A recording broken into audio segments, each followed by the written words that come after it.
जय हिंद। मुंशी प्रेमचंद की लिखी हुई कहानी आखिरी तोहफा। दूसरे दिन अमरनाथ इस 10 बजे ही दर्जी की दुकान पर जा पहुंचे और सिर पर सवार होकर कपड़े तैयार कराए। फिर घर आकर नए कपड़े पहने और मालती को बुलाने चले गए। वहां देर हो गई और उसके ऐसा तनाव श्रृंगार किया कि जैसे आज सुबह बड़ा मोर्चा जीतना है। अमरनाथ ने कहा, वह ऐसी सुंदरी नहीं है जो तुम इतनी सुंदर तैयारियां कर रही हो। मालती ने बालों की कंघी करते हुए कहा, तुम इन बातों पर नहीं समझ सकते, चुपचाप बैठे रहो। अमरनाथ, लेकिन देर तो हो रही है। मालती, कोई बात नहीं। भय की उस सहज आशंका ने जो स्त्रियों की विशेषता है, मालती को और भी अधिक सतर्क कर दिया था। अब तक उसने कभी अमरनाथ की ओर विशेष रूप से कोई कृपा न की थी। वह उससे काफ़ी उदासीनता का बर्ताव करती थी, लेकिन कल अमरनाथ ने भंगिमा से उसे एक संकट की सूचना मिली चुकी थी और वह उस संकट पर अपनी पूरी शक्ति को मुकाबला करना चाहते थे। शत्रु तुच्छ और अपदार्थ समझा स्त्रियों के लिए कठिन है। आज अमरनाथ को अपने हाथ से निकालते हुए वह अपनी पकड़ को मजबूत कर रही थी। अगर इस तरह की उसकी चीज़ों एक एक करके निकाल गई तो फिर वह अपनी प्रतिष्ठा कब तक बनाए रख सकेंगे। जिस चीज़ पर उसका कब्जा है उस तरफ कोई आंख ही नहीं उठाए। राजा जी भी एक एक करके उंगली जमीन के पीछे जान देती है। वह इस नए शिकारी को हमेशा के लिए अपने रास्ते से हटा देना चाहती थी, उसके जादू भरे तोड़ देना चाहती थी। शाम को वह पूरी जैसी अपनी नौकरानी को नौकर के साथ लेकर अमरनाथ के घर चली गई। अमरनाथ ने सुबह 10 बजे तक मर्दाने घर को जलपाने पर रंग दिखाने के लिए चर्चा किया था। ऐसी तैयारियां कर रही थी कि जैसे कोई अफसर मुआयन करने वाले हो। मालती ने घर में पैर रखा तो उसकी सफाई और सजावट देखकर बहुत खुश हुए।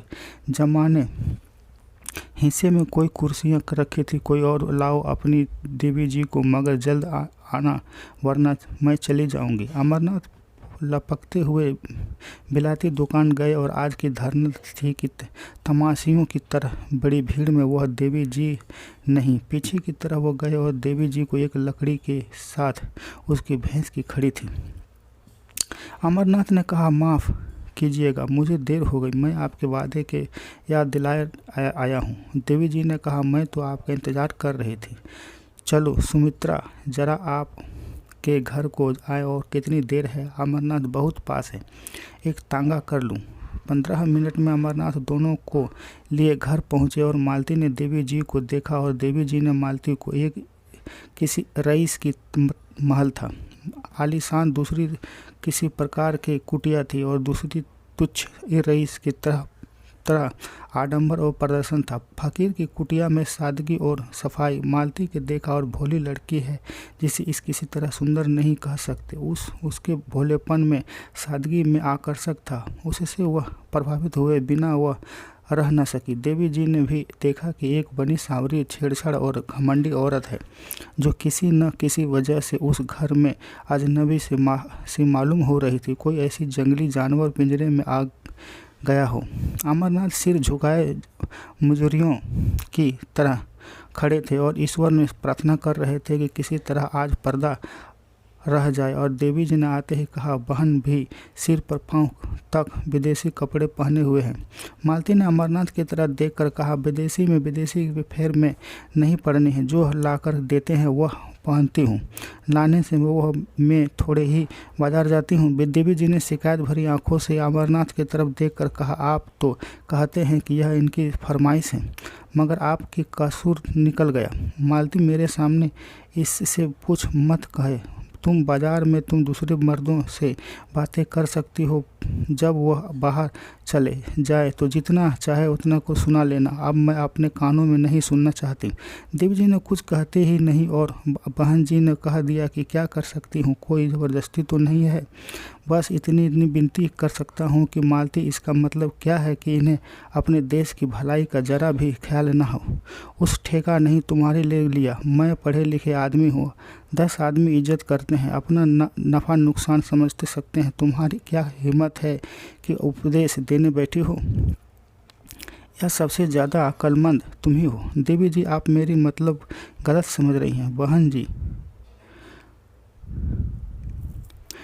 मालती गलत ना समझ रही हो माँ, इस अकल के कहाँ जाऊँ कि आपकी बातों पर मतलब समझूँ। खदर की साड़ी पहन ली, झेली से लटका ली, इस बिल्ला लगा लिया, बस वह अख्तियार है, जहाँ चाहे चाहे जाए, वह जिससे चाहे उसे हंसे बोले। हम घर में कोई पूछता नहीं, जो झेल खाने की तक क्या डर। मैं हरम बागपन समझती हूँ, जिस शरीफों की वह बहू बेटियों को शोभा नहीं देता। अमरनाथ दिल में कटे जा रहे थे, पिछले के लिए बिना ढूंढ रहे थे। देवी जी ने परेशानी का जरा बल न दिया और लेके आंखों डबडबा रही थी। अमरनाथ ने मालती से जरा पूछा कि स्वर में कहा, क्यों खामोखा किसी का दिल दुखाती हो। ये देवियाँ अपना ऐश आराम छोड़कर यह काम कर रही हैं, आप इन्हें इसकी बिल्कुल खबर नहीं है। मालती, रहने दो, बहुत शरीफ ना वो करो। जमाने का रंग की बदल जा सा रहा है और मैं क्या करूं। तुम क्या करोगे। तुम मर्दों की औरतों को घर में इतनी बुरी तरह कैद कर लिया है कि आज के रस्म रिवाज, शर्म हया और छोड़कर निकल गई है। और कुछ दिनों में कुछ लोगों को हुकूमत का खात्मा हुआ था, विलायती और विदेशी के दिखावे के लिए। असल में यह आज़ादी की ख्वाहिश है जो तुम्हें हासिल है। तुम अगर 2-4 शादियां कर सकते हो तो औरत ना करे।